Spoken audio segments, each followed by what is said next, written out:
kenapa dibiarkan, nggak ada tindakan dulu? Kita sudah Ya, kalau belum ada izin kan tidak boleh dua ada kegiatan. Jadi saya nanya ke bapak ini melanggar nggak? Ya, jangan lihat pengacara, saya nanya ke bapak. Bapak kan 14 hari lagi jadi staf saya. Ini aku cuma nanya ke kepala dinas, ya sebentar lagi jadi kepala dinas saya. Ini darat apa laut? Laut. Ada sertifikatnya. Diperbolehkan nggak menurut undang-undang laut disertifikatkan? Mangga sebagai warga ini. Oh, siap bos. Bos. Oh, gitu. Ininya di mana? Ini kolam labu. Ini mangrove. Mangrove kita Pak. Enggak terganggu.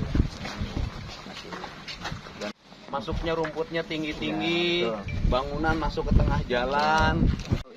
Kalau hanya sekedar wisata-wisataan, gimana yang ini bagus? Ini yang ini dangkal. Dangkal Pak. Ini kolam labu Pak. Kolam labu. Alur ke sini. Nah, ini masih dinas kelautan. Masih Pak. Itu masih dinas kelautan. Kita Di sini. Ya? ya kenapa ada ini? Itu kan di Ya, dia harus. Nah, kalau sedang diurus, ilegal dong pengurukannya. mereka nanti yang belakang Saya menghormati profesionalisme beliau. Jadi nggak apa-apa, beda-beda urusan ini. Bikin pengurukan. Berarti kan saya nanya ke Bapak, pengurukan ini ada izin nggak dulu?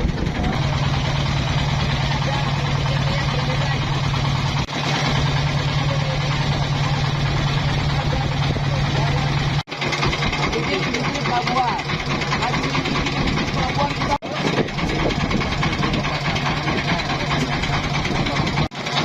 daripada untuk menunjang pelabuhannya.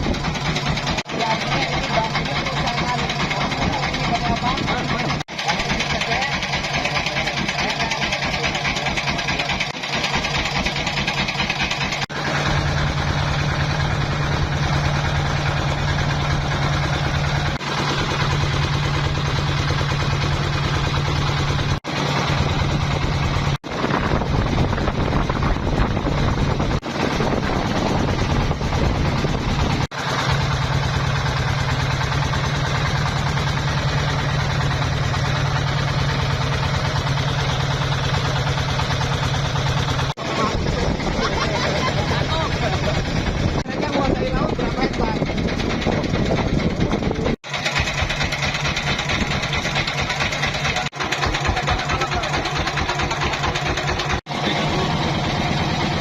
Kesan terhadap apa yang saya sampaikan ya, karena dalam waktu 14 hari saya akan memimpin Jawa Barat, 6 Februari dilantik, maka saya harus memiliki persiapan-persiapan langkah apa saja yang harus dilakukan ketika menjabat.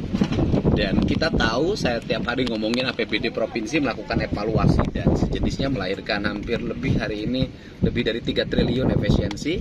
Yang kedua adalah ada hal yang strategik, yaitu menyangkut ini 2 perusahaan yang membuat pagar laut, izinnya belum ada.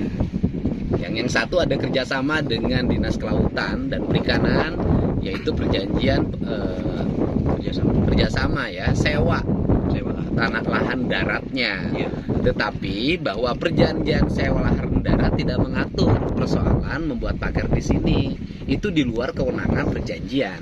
Seluruh pagar di sini harus dapat izin dari Kementerian Kelautan. Nah, sampai hari ini kan izinnya belum ada.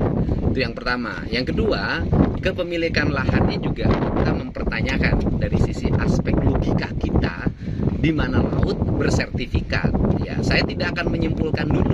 Hari ini saya nanti akan bertemu dengan Menteri ATR BPN, Bang Nusron Wahid, untuk meminta penjelasan riwayat bagaimana lahirnya sertifikat untuk 2 perusahaan ini dengan luas hampir 800 hektar saya hitung. Nanti sertifikat ini SHGB sama SHI. Ya, saya nggak tahu, belum lihat sertifikatnya. Oh, masih Kita tanya pengacaranya, sertifikatnya apa? SH sertifikat hak milik, Oh. tapi masih punya masyarakat juga. Jadi perusahaan belum punya. Ya, sertifikat hak milik artinya bahwa sertifikatnya masih atas nama masyarakat, ya kan, belum dibalik nama ke perusahaan. Betul. Tapi masyarakat punya duit bikin pagar. Nah, itu. Kang, terkait alur pelabuhannya gimana Kang? Iya, makanya kalau dari sisi aspek regulasi undang-undang gitu loh, bahwa pembuatan pagar laut ini melanggar undang-undang. Kan tidak ada izin.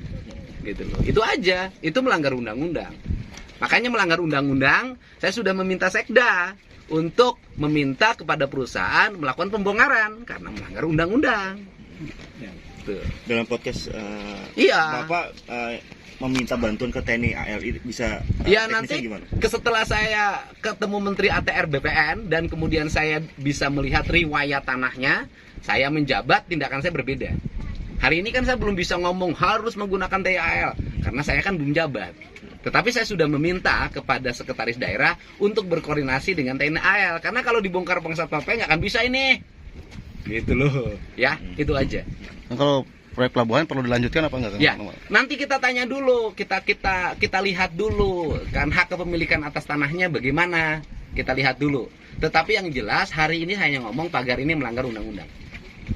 Kami menyambut positif kunjungan ini. Memang banyak masukan dari Kang Deddy bahwasanya ini memang bahasanya melanggar undang-undang. Memang kami dari awal mengakui kami melanggar undang-undang.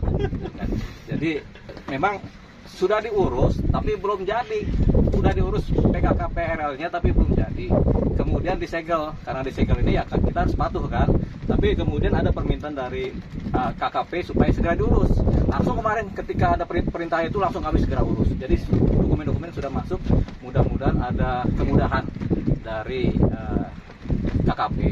Siapa tahu ini kan memang tujuan dari ini kerjasama ini kan sebenarnya mulia tujuannya, yaitu ingin membangun pelabuhan perikanan terbesar di Jawa Barat, Pelabuhan Paljaya. Karena selama ini kan cuma ada di Muara Baru sama Muara Angke. Di sini belum ada, di Jawa Barat ini belum ada, makanya apalagi dekat dengan pelabuhan-pelabuhan perikanan kan. Jadi harapannya di Jawa Barat ini punya pelabuhan perikanan terbesar, sehingga kami orang-orang yang bekerja di bidang investasi dan industri perikanan kita bisa dapat nih peluang untuk kerjasama dengan pelabuhan yang ada di Paljaya ini, di mana nanti para nelayan dengan kapal besar bisa masuk ikan besar, kami nanti mengolah sebagai industri perikanan, tenaga kerja dapat, banyak yang dapat bekerja, kemudian kita bisa ekspor ikan-ikan kita ke luar negeri dengan harga yang mahal. Dan kemudian masyarakat Jawa Barat akan punya yang namanya protein dari ikan yang banyak. Gitu. Selama ini kan ngambil protein ikan kan dari Muara Angke. Harapannya dari sini juga bisa dapat. Kedepannya 50 tahun lagi pasti ini akan jadi pelabuhan besar deh. Kita percaya deh itu. Urusan kami diminta untuk membongkar, kami laksanakan pembongkaran. Cuman sayang ya, alur laut sudah didalamin, ketika dibongkar kan akhirnya tanahnya balik lagi ke wilayah yang sudah dalam laut ini kan. Jadi akhirnya nanti kapal-kapal besar nggak bisa masuk lagi. Makanya harapannya bisa diteruskan oleh Pemprov Jawa Barat dengan pimpinan Pak Gubernur yang baru, Pak Kang Deddy Mulyadi, supaya ini tetaplah kita bikin alur laut supaya tetap dalam, supaya nanti kapal besar bisa masuk ke Muara Angke, bisa kapal besar tapi nggak bisa masuk kemari. Harapannya kapal besar juga masuk kemari.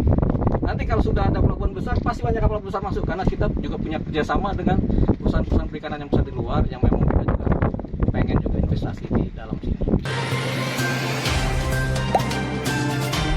Dengarkan berita bersuara. Klik fitur text to speech di inews.id.